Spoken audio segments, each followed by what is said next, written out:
All right, Ward. Start looking at some of the stuff that's happened. You go to the stadium every time. The stuff. The things. First of all. The tradition.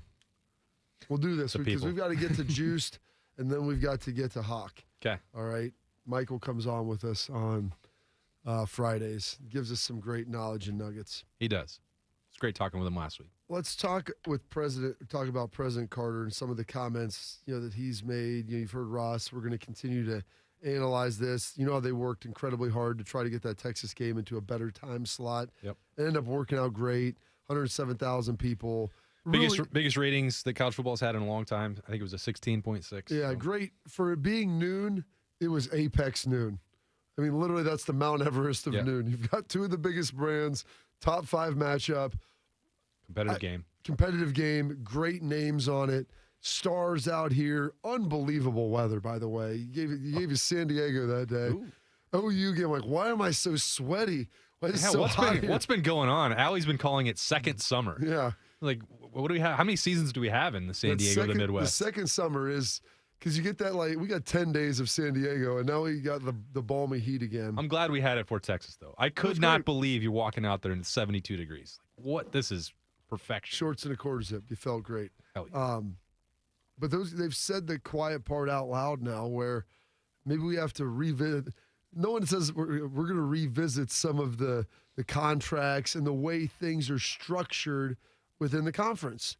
Because in the Big Ten and SEC, all schools get equal shares of everything.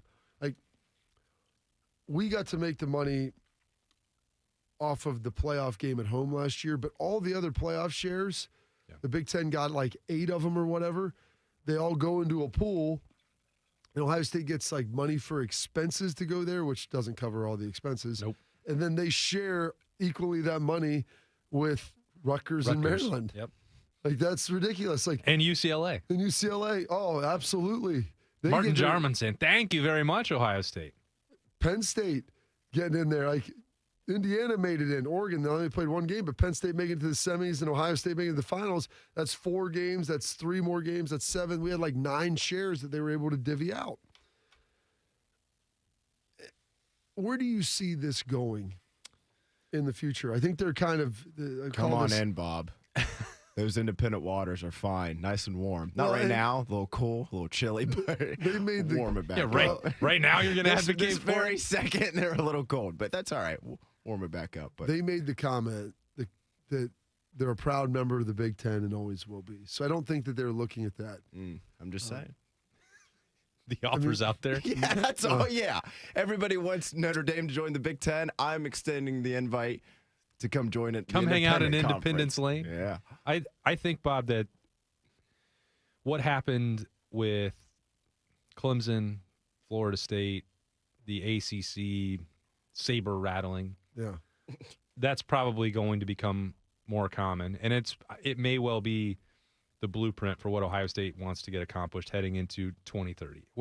Whether they can do anything to affect change before that, I don't know if that's a realistic outcome. I think Ohio State will try. I think the conversations have certainly been ongoing with everything that's the, panelists that are involved with Big Noon that Fox is bringing in. Who would you be talking about? It's just a show generally. I think that there are parts about it that I don't know. You and I don't. Mark Ingram? No, you and I don't know anything about what happened there. And we don't need to talk about it anymore. But his dad played at Michigan State. He's got deep Big Ten ties. He's welcome apparently in every other stadium, although that doesn't seem to actually apply to the Big Ten. But that's not my business, and I don't want us to wade into it again. But kickoff times, all of that stuff that we've belabored the point on that. You're either going to get more schedule flexibility, because here's the other part, Bobby. The Minnesota game is the one where Ohio State's saying it's homecoming. We would actually really like that to be at noon. Yeah. And that's probably going to be in primetime. Are you sure about? I think it is. Oh gosh, I've got a friend that they have an event that night, and I said unless it's a night game. This is where it's coming up. We've already done our Peacock work. I know. I think it could be the NBC game.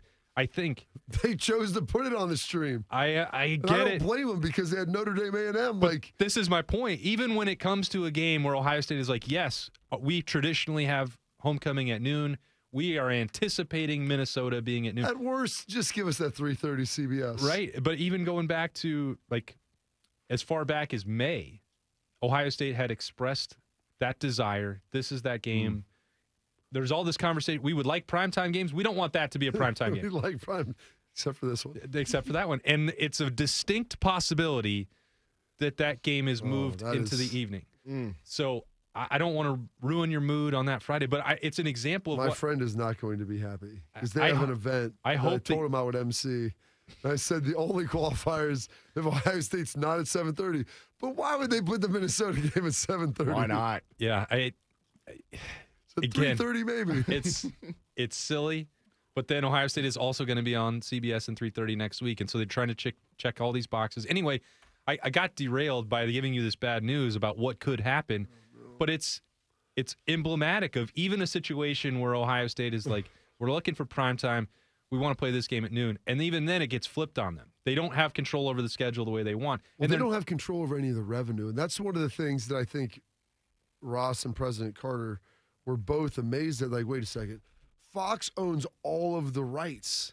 Yes. Like, we've got to get the rights back as a conference, not like have them have 51% of every. Like, we need to believe control. it's 61 now Whatever. because Kevin Warren, your guy, Gave sold him it an some extra more. 10% during COVID. Yeah. Well, you know why? Because he gave NBC, I think, or CBS, one of the Big Ten championship games When he that couldn't. He wasn't authorized to have because Fox has the rights to him. Whoops. Hey, you guys can get that. Really? I forgot about that. Yeah. You know who didn't? Fox. No, they didn't forget about it. But so that I think is yet another example of Ohio State.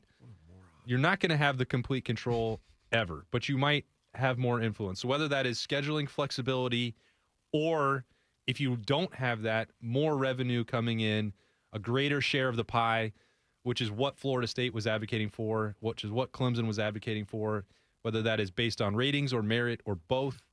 You know, I think Ohio State Or just the logo. or just reality. Yeah.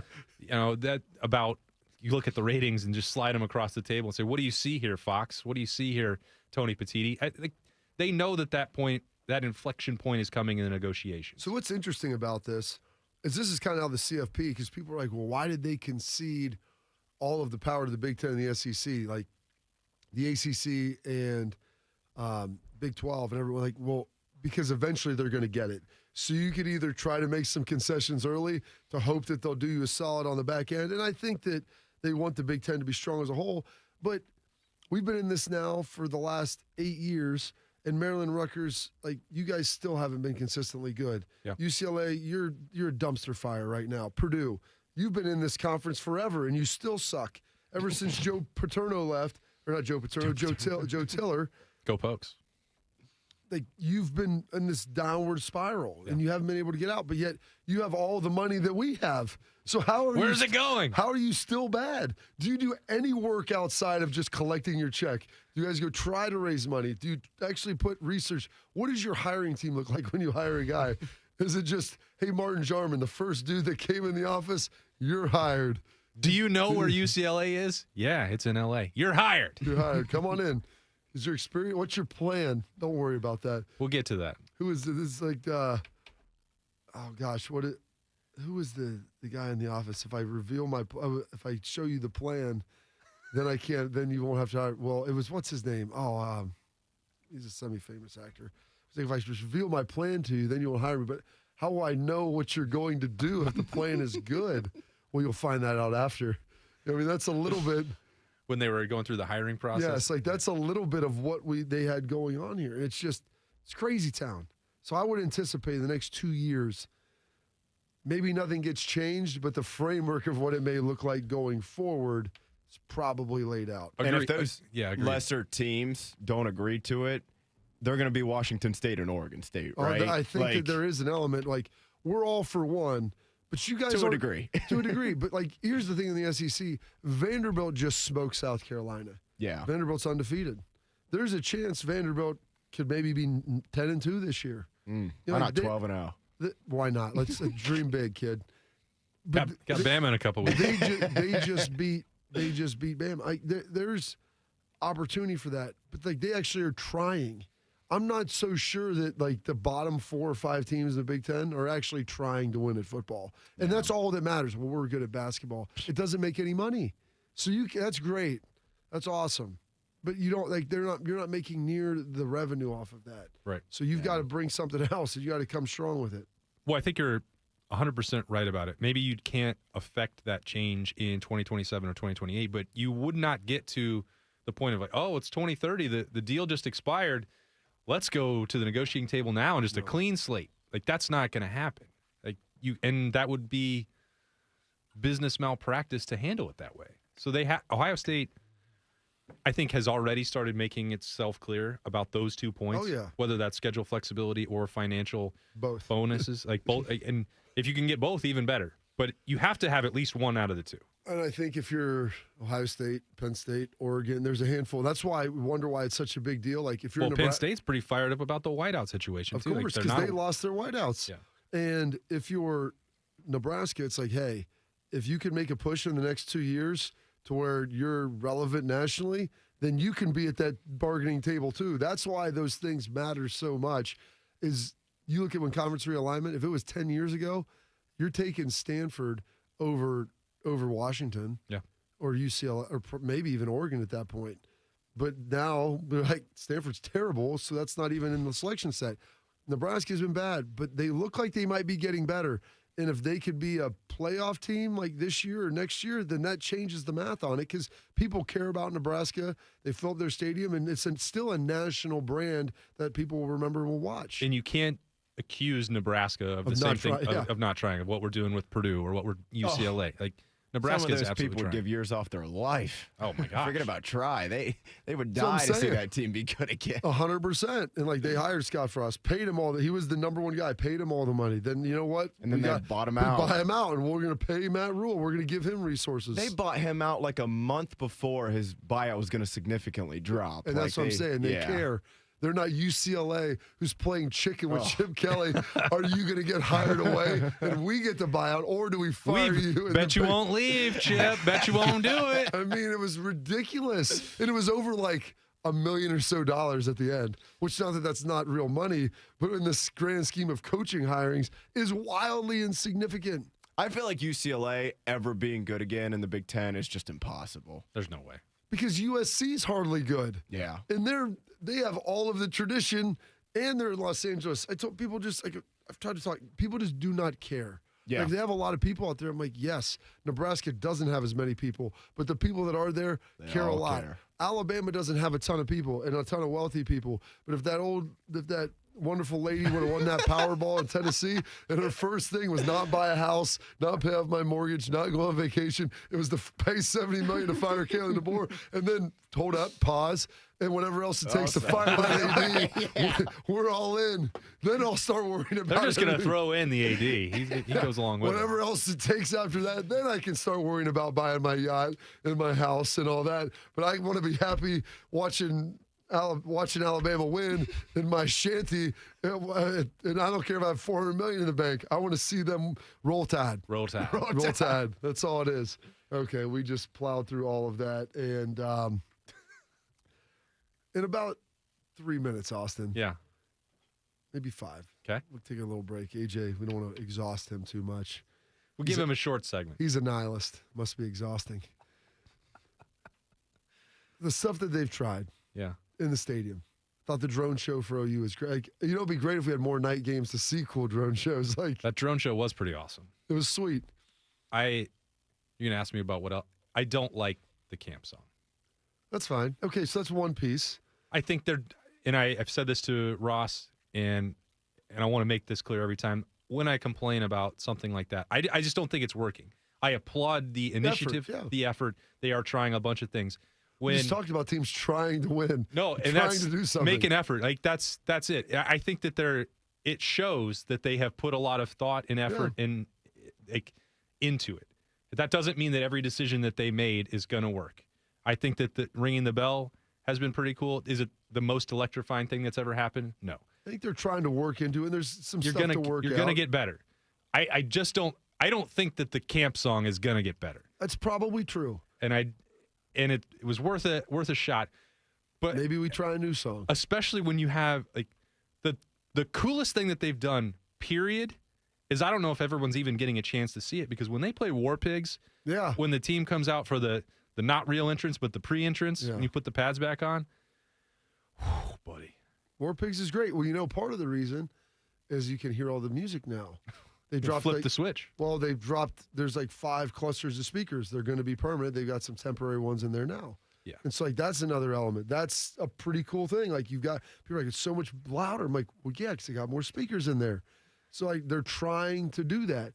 The bell ringer, I think it matters a lot who that person is and, like, the juice that it brings and maybe the gravity of the game. Yeah. But you can't tell me if in 2026 you have Lieutenant Governor Jim Tressel over there ringing the bell, like, that's going to get people for the Michigan game. That's going to get folks 100%. fired up. My goodness. Like, that'll be a really cool thing. So there are some good stuff that they're trying. It does seem like the in-game overall atmosphere, like Ohio University for a night game, a mat game, like that was really good, I thought. It's as good as you're getting for the opponent and everything else that was going on. So I think 90% of the stuff has been an improvement. I was open-minded about the end of the first quarter in camp in Ohio, but that was a close game against Texas, and every part of it, like the stadium was engaged. Yeah. And then they played that song that they'd never heard before. Yeah. It's downbeat anyway. It's a depressing song, largely, if you're paying attention to what some of those lyrics some are. Charlie Sheen energy in there. It doesn't have Charlie Sheen energy. It's not winning. So I would like, that's the one part I would say, let's continue to look for improvement and other options there, because the rest of it is really good. When they've done this stuff with, moving off the infield promotions or in-game promotions off the field, that's been great. Glad they did that. That was overdue. Kudos to Ross Bjork and the staff for that. What they've done with Brutus, and when I tell you what, the Brutus and the Bobcat deal was awesome. The most electric moment of a primetime showdown is when John Cena's music hits and Brutus is coming. Yes, coming down the ramp. Oh, I popped, and I will tomorrow and then night. They've got it up on the stage. They got it up on the jumbotron. You can't see me. Oh, so good. I just wish that he'd hit a little 5-knuckle shuffle or something on there on Rufus. He needed his get back. Tug of war. It was like wasting John Cena's heel turn a little bit. But anyway, the stuff that they're doing with the mascots and engaging that, like, it's all good. 90% good. And if you can find 10% improvement by getting rid of camp, do that too. I think that might be something you look in the future. You try to start looking at things for next year and beyond and how to make that work. But hey, I know this. If you're not trying new things, you'll never know if anything's going to work. No, 100%. And that's why I want to make that part clear. And they're not going to do something that's going to make me or you or everybody, 100,000 people happy. Like, maybe there are, I don't know. I would be surprised. Maybe there's 75,000 people that are like really loving the sing-along with camp. I don't know if it's that high. I think it's probably lower. But maybe I'm in the minority thinking that it's not working. But I suspect I'm not.